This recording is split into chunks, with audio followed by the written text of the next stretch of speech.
all'inizio non mi piaceva fisicamente. Ah sì? Sì. E che Poi ho conosciuto il carattere che era dolce, affettuoso e sincero. Ha fatto scattare il colpo di fulmine. Sinceri. Certo. Va bene. Ok Patrizia, allora lì c'è la telecamera, da questo momento in poi tu puoi effettuare la tua dichiarazione d'amore verso tuo marito, ok? Capito. Vai.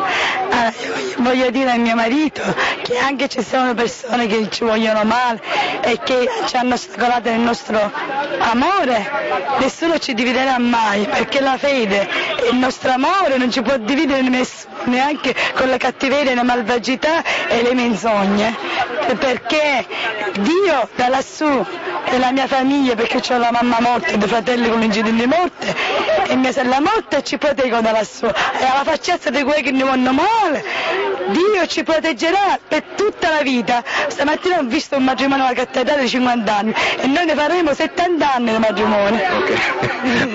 Bene, di che c'è invidia. Giusto, ok. E voglio dire un'altra cosa, che chi ci vuole male dismetta di intromettersi nella nostra vita matrimoniale, perché sanno a fare le C suoi, non posso dire la parolaccia, perché noi siamo felici, anche se loro ci mettono il bastone fra le ruote, chi capisce capisce, perché noi ci amiamo veramente, anche se non ci vogliono credere. E presto, se Dio vorrà, ci saranno altri bambini. Ok, complimenti allora Guroni. Vabbè, bene amici, abbiamo sentito il video.